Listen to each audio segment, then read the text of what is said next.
హరే కృష్ణ. ఓం నమో భగవతే వాసుదేవాయ. అందుడైన ధృతరాష్ట్రుడు రాజ్యాన్ని పరిపాలించలేడన్న కారణంతో భీష్ముడు సత్యవతి కలిసి పాండును రాజుగా నియమిస్తారు. పాండు ధైర్యం ధర్మం కలిగిన శూరవీరుడు. అతడు అన్ని రాజ్యాలపై విజయాలు సాధించి హస్తినాపురాన్ని అభివృద్ధి చేస్తాడు. ప్రజల హృదయాలను గెలుచుకుంటాడు.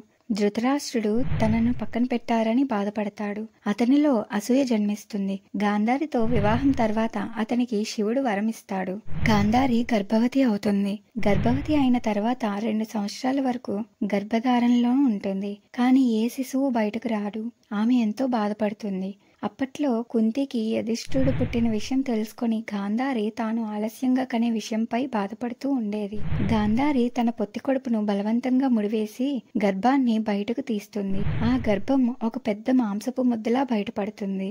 ఆ సమయంలో వ్యాస మహర్షి వచ్చి గాంధారికి సాంత్వన చెప్తాడు. ఆ మాంసపు ముద్దను 100 భాగాలుగా చేయించి ఒక్కో దాన్ని నెయ్యిలో నానబెట్టి జాడీల్లో పెట్టిస్తాడు. ఈ విధంగా కొన్ని రోజుల తర్వాత ఒక్కొక్క జాడీ నుంచి ఒక్కొక్క శిశువు జన్మిస్తుంది. మొదటి కుమారుడిగా దుర్యోధనుడు, తర్వాత దుశ్శాసనుడు మరియు మిగతా కౌరవులు పుడతారు. చివరిలో దుస్సల అనే కుమార్తె కూడా పుడుతుంది. కుంతి చిన్ననాటిలో దుర్వాస మహర్షికి సేవ చేసింది. ఆయన సంతోషించి ఆమెకు ఒక మంత్రం చెప్తాడు. ఏ దేవుడినైనా పిలిపించి సంతానం పొందే శక్తిని కలిగించే శక్తి మంత్రం. ఆ మంత్రశక్తిని పరీక్షించేందుకు కుంతి ఒకరోజు సూర్య భగవాన్ని పిలుస్తుంది. అతని ద్వారా కర్ణుడు జన్మిస్తాడు. కానీ తన కౌమార్యాన్ని దాచుకోవటానికి భయంతో కర్ణుడిని నదిలో విడిచేస్తుంది. ఈ ఘటన తర్వాత కుంతి పాండురాజుతో వివాహం చేసుకుంటుంది.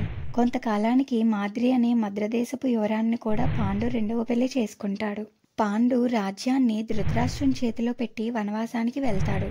అక్కడ తపస్సు చేస్తూ ధ్యానం చేస్తూ కాలం గడుపుతారు. ఒకరోజు వేటకు వెళ్లి అజ్ఞానవశాత్తు ఒక ఋషిని చంపుతాడు. ఆ ఋషి శాపం చేస్తాడు. నీకు స్త్రీతో సంభోగించాలన్న కోరిక వచ్చినప్పుడు నీవు ప్రాణాలు కోల్పోతావు అని. పాండు సంతానం కోరుకుంటాడు. కాని శాపం వల్ల అసక్తుడు. అప్పుడు కుంతి తన చిన్నతనంలో దుర్వాస మహర్షి చెప్పిన దివ్య మంత్రం గుర్తు చేసుకుంటుంది. దివ్య మంత్రం ద్వారా కుంతీదేవి ధర్మదేవుణ్ణి పిలిచి యుధిష్ఠిరుణ్ణి, వాయుదేవుని ద్వారా భీముణ్ణి, ఇంద్రుని ద్వారా అర్జునుణ్ణి పొందుతుంది. మాద్రి కూడా ఆ మంత్రం వినియోగించి అశ్విని దేవతల ద్వారా నకులు సహదేవులను పొందుతుంది. తదుపరి ఎపిసోడ్ లో పాండు మరణం, మాద్రి త్యాగం, పాండవులు హస్తినాపురంకు చేరటం, వారి శిక్షణ విద్యాభ్యాసం ఎలా సాగుతుందో చూద్దాం.